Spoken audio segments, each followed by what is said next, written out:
Lucas, capítulo 12, verso 1 diz assim: Nesse meio tempo, tendo se juntado uma multidão de milhares de pessoas, ao ponto de atropelarem umas às outras, Jesus começou a falar primeiramente aos seus discípulos, dizendo: Tenham cuidado com o fermento dos fariseus, que é a hipocrisia. Não há nada escondido que não venha a ser descoberto, ou oculto que não venha a ser conhecido.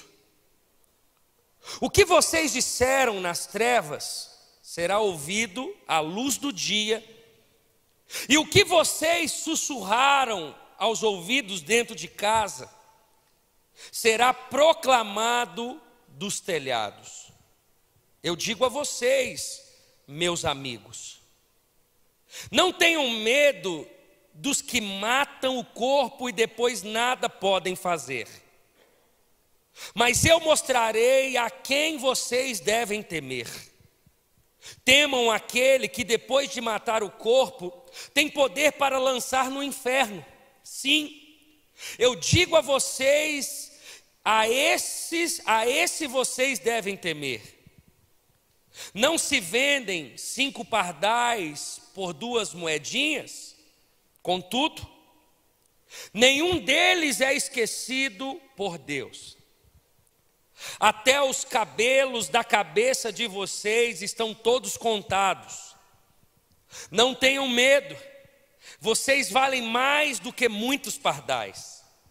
Eu digo a vocês, quem me confessar diante dos homens, também o Filho do Homem o confessará diante dos anjos de Deus. Mas aquele que me negar diante dos homens, será negado diante dos anjos de Deus. Todo aquele que disser uma palavra contra o Filho do Homem será perdoado, mas quem blasfemar contra o Espírito Santo não será perdoado. Quando vocês forem levados às sinagogas e diante dos governantes e das autoridades, não se preocupem com a forma pelo qual se defenderão ou com o que dirão, pois naquela hora o Espírito Santo ensinará o que deverão dizer. Vamos orar, curva a sua cabeça por um instante, vamos pedir revelação, entendimento ao Senhor. Ah, Senhor, como é bom sentar à tua mesa e refletir na tua palavra. Como é bom ter o privilégio de, sem perseguição, entrar em um culto público e poder abrir a nossa Bíblia, a sua palavra, e poder permitir com que o teu Espírito fale ao nosso coração. Que alegria ter essa noite na nossa vida, Senhor. Que alegria o Senhor nos presentear com uma noite de palavra, uma noite de louvor, uma noite de adoração. Obrigado. Obrigado por tua igreja aqui reunida e em tantos outros lugares. Que o Senhor fale ao nosso coração por meio do texto ou dos textos aqui lidos. E que o Senhor conceda a cada um discernimento, Senhor.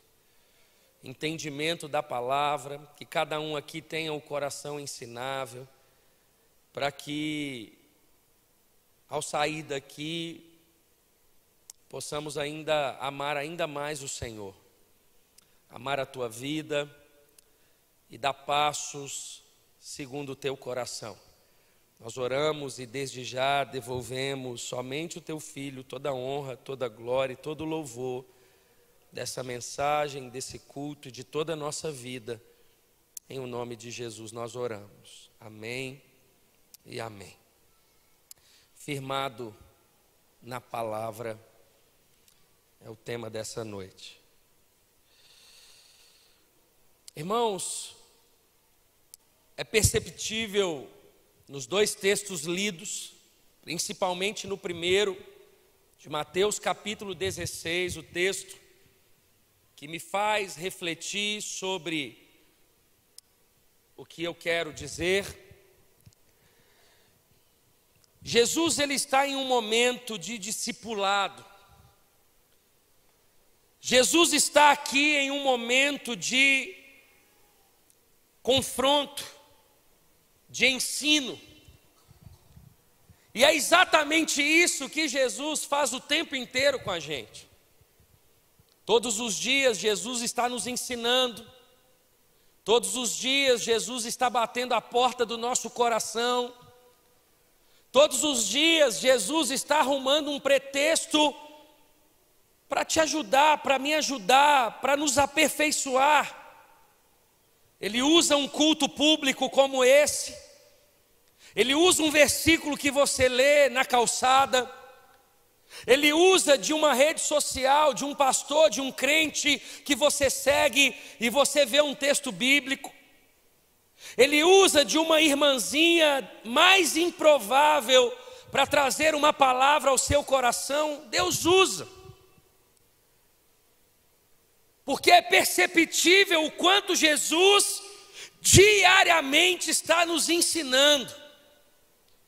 Ele está nos ensinando a, de alguma forma, a gente conseguir caminhar sozinho, entre aspas, porque Ele sempre está com a gente, por meio do seu Espírito Santo. Mas Ele quer consolidar a nossa fé. Ele quer firmar as nossas estacas. Ele quer trazer solidez nos nossos pilares. Isso é um fato, irmãos. Porque a gente faz isso, quem tem filho aqui sabe. O tempo inteiro a gente quer ensinar, o tempo inteiro a gente está dando norte aos filhos, o tempo inteiro a gente está mostrando o que é certo e ensinando para que a gente não volte a falar sobre isso, para que ele aprenda de uma vez por todas. Ontem eu estava em casa, tarde da noite, Isa tinha acabado de descer de um discipulado com as mulheres, e então a gente foi dar banho nos filhos e demos banho nas duas meninas e elas saíram do banheiro, subiram na cama e demos banho. Então eu fui dar banho no Luca, que é o mais velho. O Luca saiu, pulou na cama e o Luca então abraçou a minha filha menor, a Lia, de 2 anos. E o Luca espontaneamente deu um beijinho nela. Falou que amava. Mas a de 4 anos olhou para ele e falou assim, pensou, né? Eu olhei, eu senti ela. E eu? Você não me ama? Eu percebi no olhar dela, e a minha filha de 4 anos, ela tende a ser mais isolada. Ela sente muito quando ela não é correspondida. E eu disse, Luca, dá um beijinho na Lara também. E também diga a Lara que você a ama.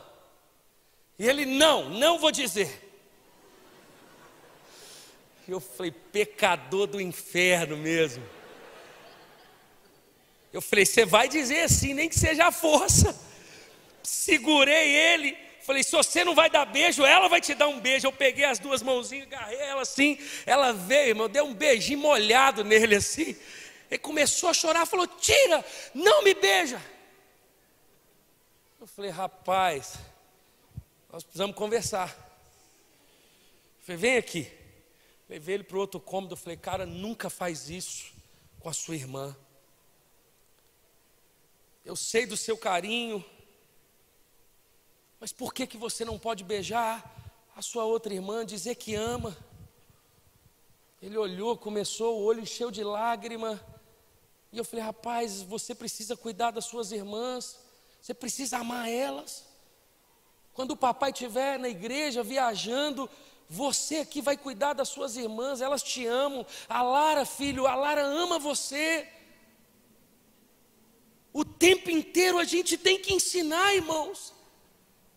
Diante dos nossos passos falhos, se um pai natural, físico, que ama seus filhos, quanto mais Deus, o dia inteiro Ele está dizendo para mim, para você: ame o seu irmão, honre a sua mãe, honre a sua esposa, honre o seu marido, sirva a igreja local. Todos os dias Deus está nos ensinando.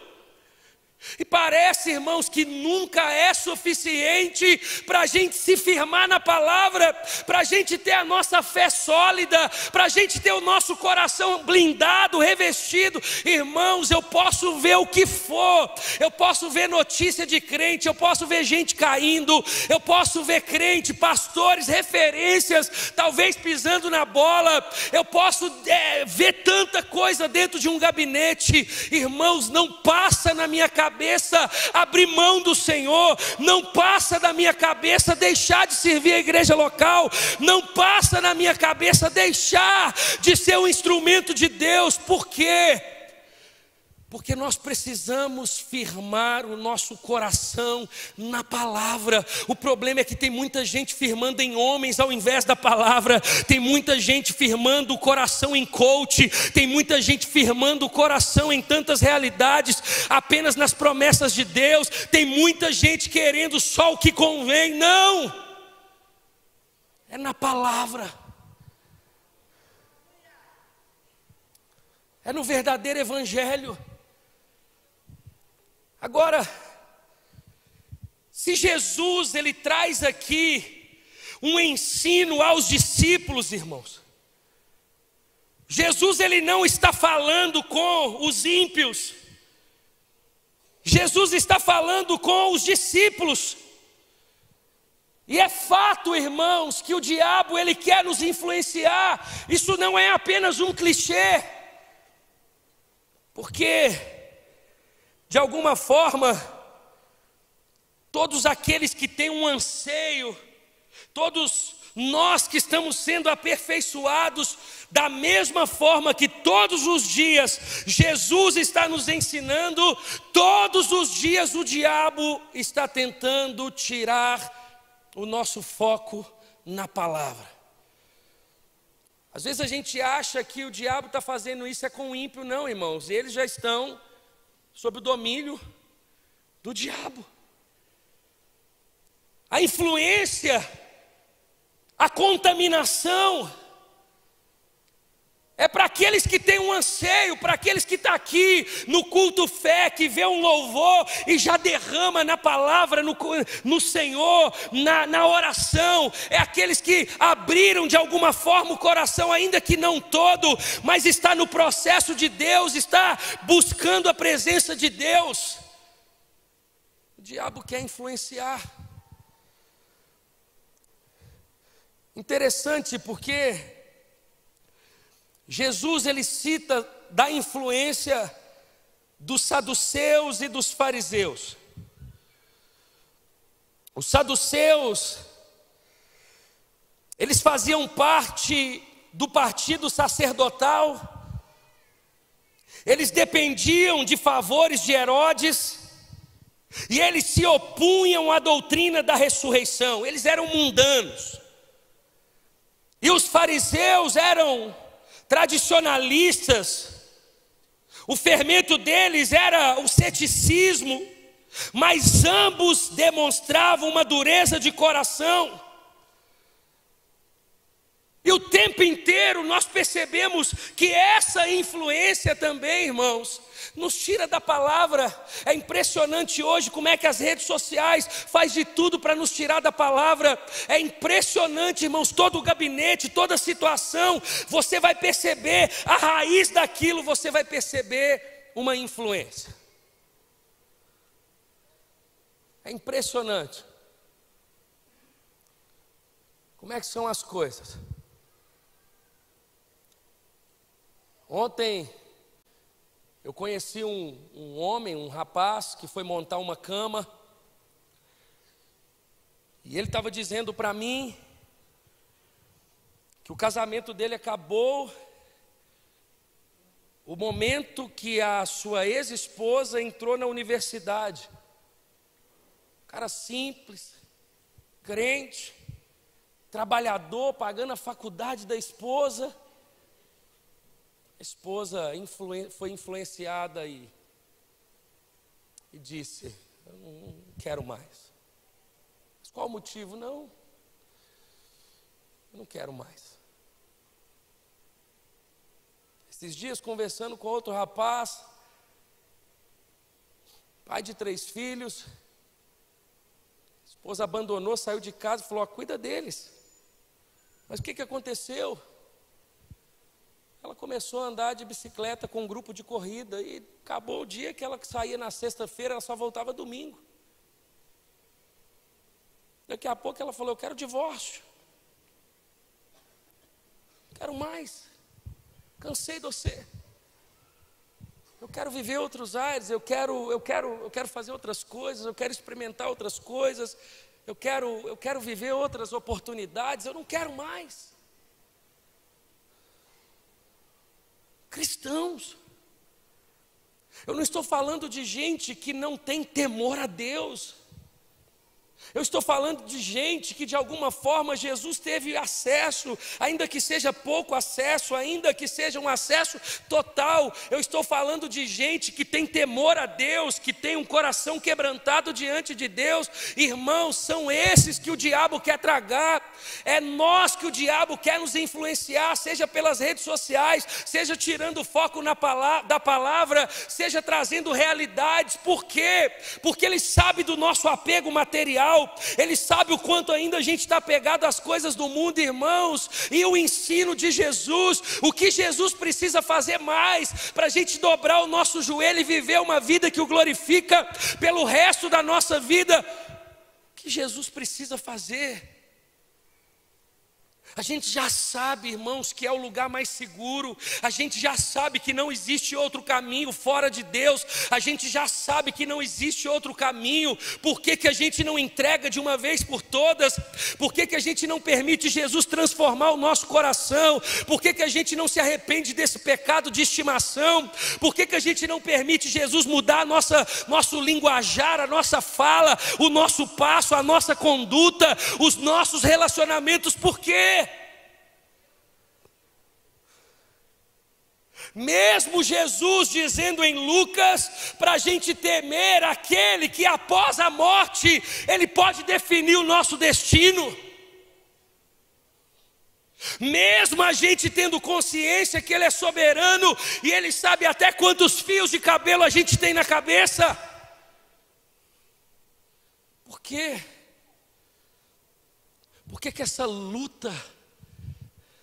Por que a gente não se firma na palavra, irmãos? Eu não estou dizendo que você não deve viver a vida aqui, mas fisicamente a gente está aqui, mas a gente pertence ao céu. A nossa filosofia de vida é do céu, é do coração de Jesus. A nossa conduta é celestial, a nossa conduta é de glorificar a Deus, a nossa conduta é de honrar a Deus e servir as pessoas. Essa é a nossa conduta, esse é o convite que Deus faz para mim e para você.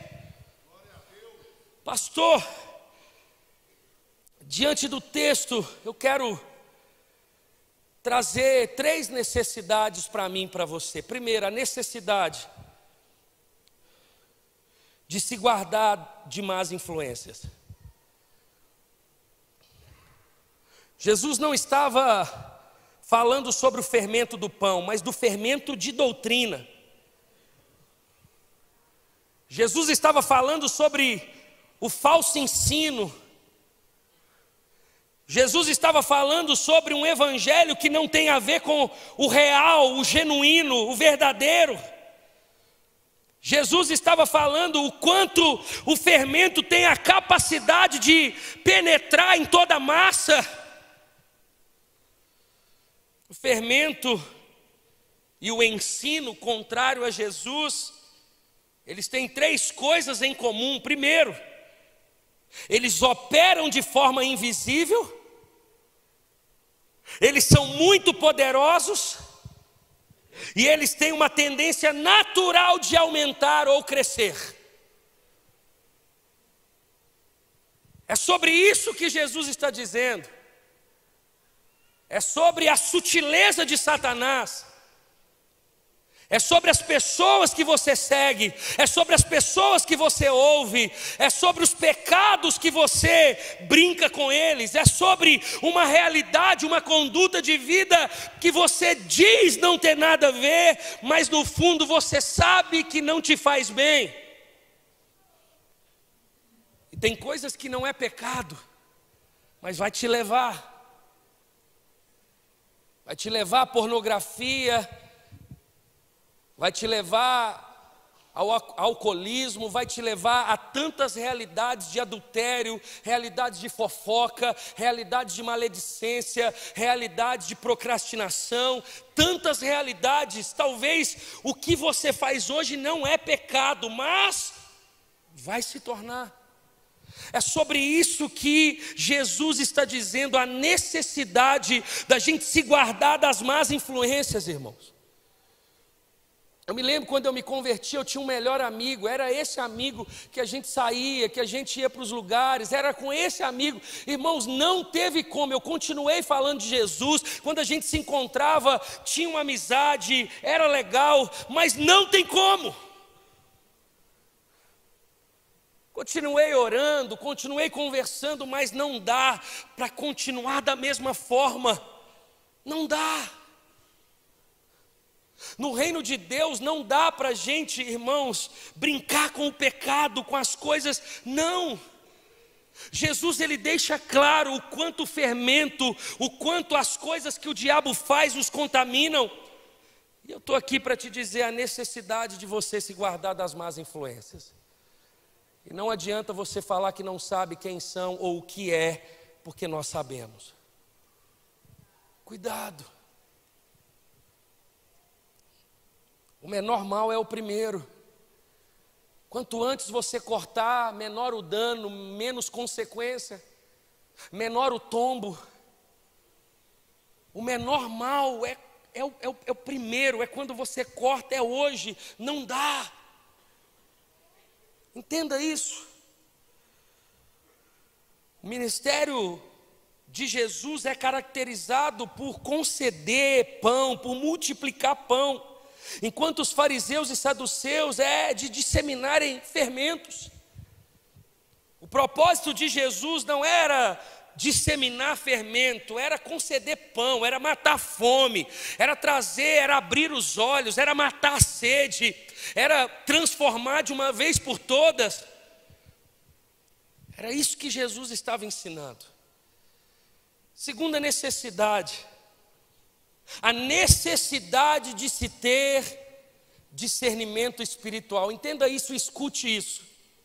Os discípulos, eles tinham uma boa memória, mas pouco discernimento espiritual.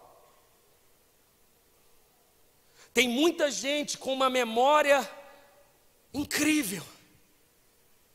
Você pergunta da palavra, sabe de capa a capa, cita versículos, sabe tudo sobre a igreja, sabe tudo sobre os evangelhos, mas não tem discernimento espiritual. Você não consegue perceber aquilo que te faz mal. É interessante porque todos os fariseus que chegavam para tentar influenciar Jesus, Jesus captava no ar, Jesus sabia do coração, Jesus sabia da motivação, Jesus de alguma forma já sabia a intenção do coração deles. É isso que nos falta, irmãos.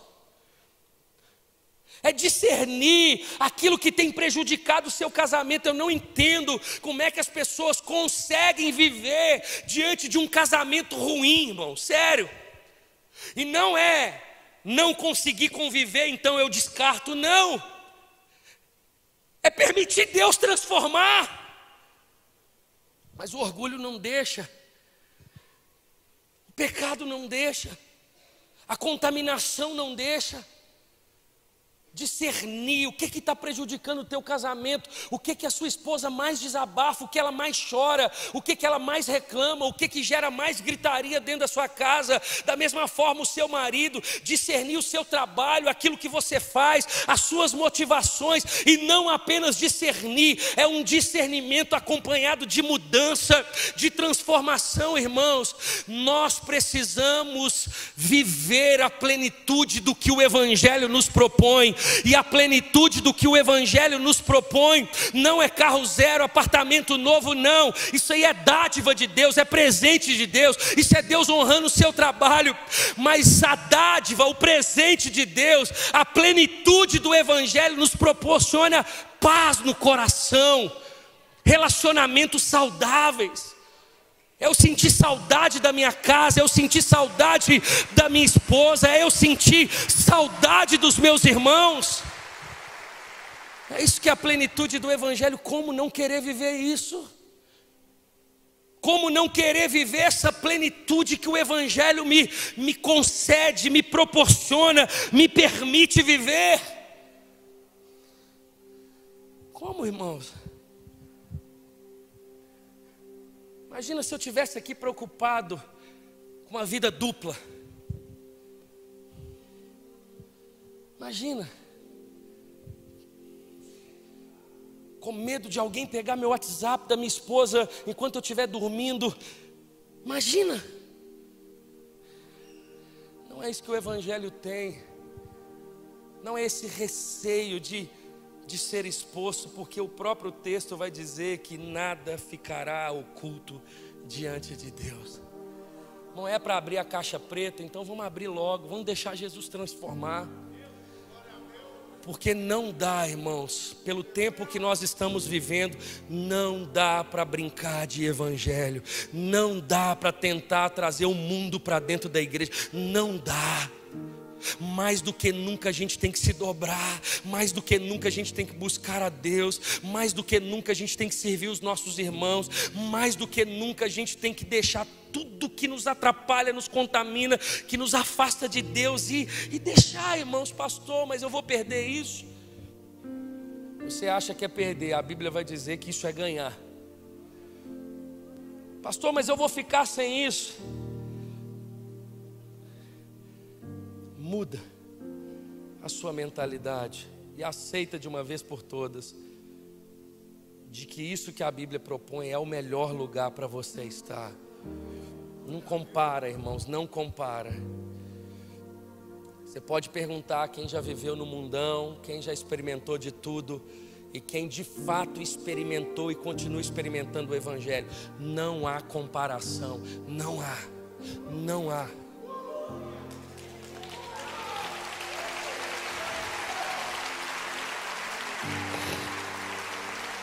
Não há comparação. A necessidade da gente se desapegar das coisas da terra e se apegar às coisas do céu. Por que eu digo isso? Porque muito da influência que a gente recebe, irmãos, é fruto do nosso grande apego às coisas que o dinheiro compra. Isso deixa o coração muito frágil. Isso deixa o diabo muito acessível a nós. Isso deixa a gente muito vulnerável, sabe? Quanto mais apego, mais vulnerável, mais frágil a gente fica. Quanto mais conectado às coisas do céu, às coisas do Senhor, mais forte, irmãos, mais resistente, mais amável a gente é, mais sede a gente tem, mais vida de Deus a gente tem, mais a gente desfruta da plenitude do Senhor por meio do Espírito Santo, mais usado a gente é em Deus, mais a gente consegue discernir a palavra, mais a gente consegue entender as Escrituras, mais a gente consegue alinhar a nossa motivação, mais a gente consegue servir os necessitados, os que estão à margem. Quanto mais perto de Deus, mais forte ficamos. Tem muito discípulo. Jesus falou com discípulo. Tem muito discípulo, irmãos, frágil. E não é frágil de ser dodói, mimimi, não. É frágil de influenciável. Está aqui hoje, firme, buscando amanhã qualquer coisa. Qualquer pecadinho, o cara já vai com tudo. Qualquer oferta, qualquer situação, qualquer postagem, qualquer coisa, você já perde, já desce da cruz. Não, irmãos, a gente tem que ser mais casca dura. Vamos segurar o lombo, vamos para cima. Vamos conhecer de fato a palavra, vamos deixar ela nos transformar, porque tudo que Jesus está fazendo é isso, é nos ensinando a palavra, é nos ensinando sobre o seu reino, é tudo que Jesus fez, é tudo que Jesus continua fazendo, irmãos, é nos aperfeiçoando. Agora, é um relacionamento, ele tem poder, mas não depende só dele. Não é um relacionamento, é um diálogo, depende também de nós, depende da abertura do nosso coração, depende da nossa disposição, do nosso passo, depende da nossa decisão, depende do Senhor perceber que o seu ensino está entrando no nosso coração, está nos transformando. Chega de levar a igreja, o evangelho, a vida com Deus de qualquer jeito. Não dá, irmãos. É por isso que cresce o número de evangélicos todo dia no Brasil e no mundo, mas parece que a gente está ficando pior. Parece que mais apegado às coisas da terra a gente está. Parece que mais maledicente a gente se encontra. Parece que não é esse o ensino de Jesus. Se guarde das más influências. Peça a Deus discernimento espiritual. E se apegue às coisas do reino. Quantos entendem essa palavra em nome de Jesus?